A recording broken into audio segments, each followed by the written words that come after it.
negeri itu kita intinya ada dua, karena tadi sudah disebutkan adanya masuk atau yang keluar. Kalau keluar kan berarti dari penumpang dari Palembang keluar ke Singapura ataupun di Kuala Lumpur. Nah, dari kegiatan kalau yang keluar itu memang tidak ada pemeriksaan barang karena orangnya sifatnya keluar.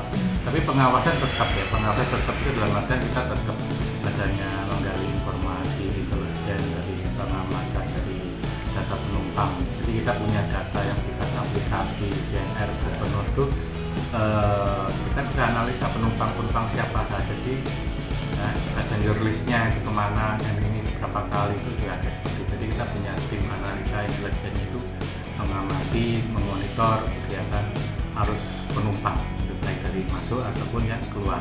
Contohnya yang kemarin dalam hal keluar negeri itu kita berhasil menggagalkan penumpang yang membawa benih lobster, ya itu kan lewat udara itu. Benih lobster itu penumpang, ada 2 penumpang yang membawa koper yang ternyata setelah kita melakukan pengawasan, kita bongkar ternyata membawa benih lobster. Itu nilainya luar biasa besarnya.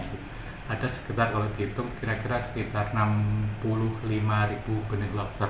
Nilainya pun juga miliaran. Itu ya contoh salah satunya seperti itu.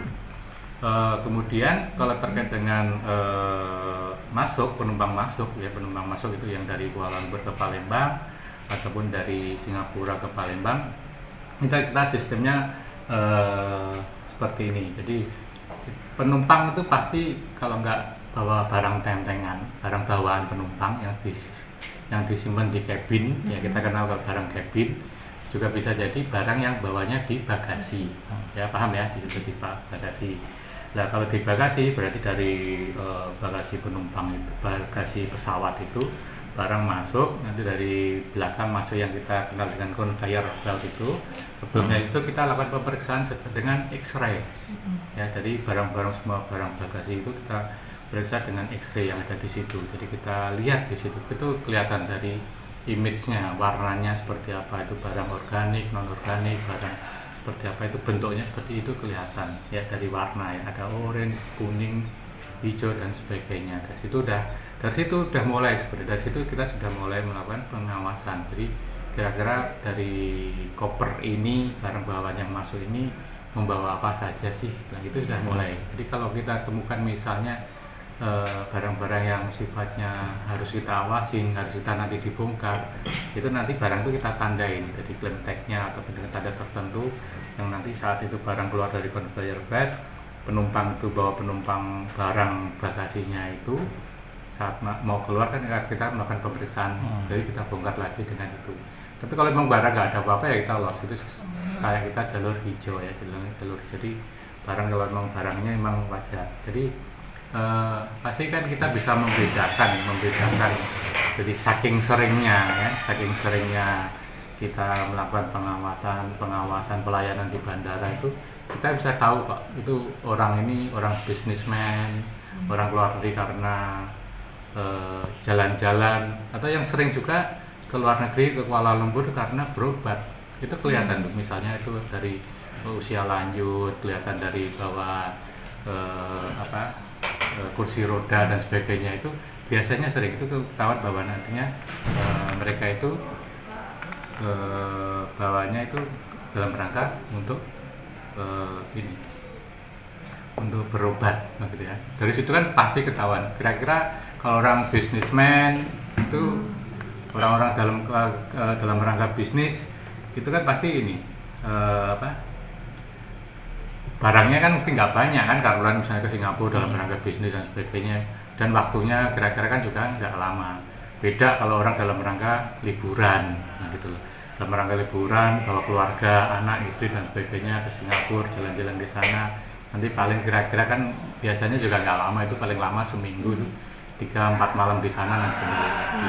Betul, itu tip itu ya, istilah just tip itu kan sebenarnya yang jasa titipan itu, yang itu kan terkenalnya di medsos ya, di medsos dan sebagainya, karena trennya sekarang banyak orang jual beli online ya, jual beli online, karena ini itu ketahuan. Kita coba lihat di medsos, kira-kira ini saya punya barang ini dijual sekian, ini barang ini seperti itu lah. orang-orang seperti ini kan ketahuan nih kira-kira dia ini asalnya seperti menginginkan barang apa gitu. Kadang modusnya itu mereka udah akhirnya kayak terjaring tuh, apa istilahnya, punya link, punya jaringan itu.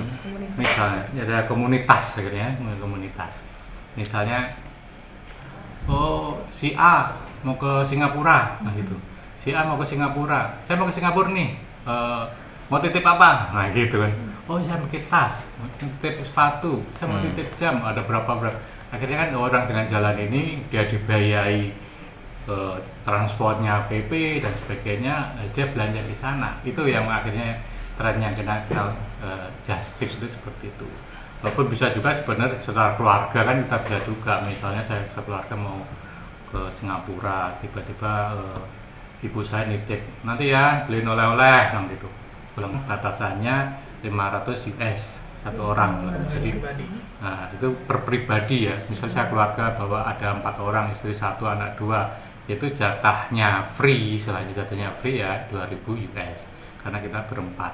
Nilai lebih dari situ ya kita akhirnya kena pungutan biaya masuk, pajak dan sebagainya di situ. Pernah nggak Mas? Dan per orang tuh 500 US ya. Tapi kalau itu udah barang dagangan, dia barang seperti itu udah aturan itu gugur. Dihitung semua itu. Misalnya ternyata ada 1 orang di kopernya bawa barang yang nilainya itu kalau di total misalnya ada 10.000, ya dihitung semua itu 10.000 pajaknya berapa, biaya masuknya dan berapa dan sebagainya. Nah sekarang gimana kita mengenal orang yang dibilang just tip itu ada beberapa indikator ya, kita bisa perilaku itu ketahuan. Misalnya ada seorang cewek ya kan, orang cewek keluar negeri begitu, pulang-pulang dia bawa sepatu, misalnya dia kakinya ukuran 36, dia kok bawa sepatu cowok lah gitu kan, pasti kan bukan punya dia. Oh dia bawa ikat pinggang yang merek misalnya ini dan sebagainya, itu contoh-contoh yang bukan barang untuk keperluan dia sendiri ya, dan keluar dia sendiri. Jadi kira-kira yang dari situ, dari nilainya itu juga dari jumlahnya itu jadi bisa kita ketahuan ya. Jadi kalau kita mengenal itu sebenarnya kita sering-sering buka medsos deh, orang yang jualan online itu ya sebenarnya nggak jauh-jauh dari situ juga. Ya contohnya misalnya sepatu, tas-tas, misalnya handbag yang buat cewek-cewek yang lagi tren apa, sepatu yang lagi tren apa seperti itu. Kemudian gadget itu juga lagi musim ya, kadang kan orang lagi trennya merek tertentu yang lagi baru keluar itu bisa jadi wah ini orang kita kan kadang senangnya gengsi itu, itu pengennya merek yang pertama nih. Merek pertama misalnya bawa handphone baru seperti ini ya, mereka udah beli duluan karena pasti itu nggak beda jauh dengan selain gengsi itu ya margin itu ya, pasti kalau luar negeri pasti kalau tanpa biaya masuk dan sebagainya pasti harganya jauh lebih murah. Terus yang lain itu kosmetik ya, kosmetik barang dari Korea, dari Singapura, dari barang-barang itu laris sekali tuh, kita sering kosmetik dan sebagainya.